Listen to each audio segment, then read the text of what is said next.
సముద్రం పక్కన వానర సైన్యం రామసేతు నిర్మాణంలో పెద్ద పెద్ద రాళ్లను సముద్రంలో వేస్తున్నారు.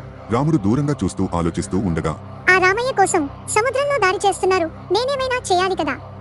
వీలైనంత రాళ్లను సముద్రంలో వేసి సహాయం చేస్తాను. ఒక చిన్న రాయి తీసుకుని సముద్రంలో వేసి వెనక్కి తిరిగి మరో రాయి కోసం వెళ్తుంది. హనుమంతుడు ఇతర వానరులు దీన్ని గమనిస్తారు. వానర సైనికుడు నవ్వుతూ, ఈ ఉడత పెద్ద యుద్ధంలో ఎలాంటి సహాయం చేస్తుంది?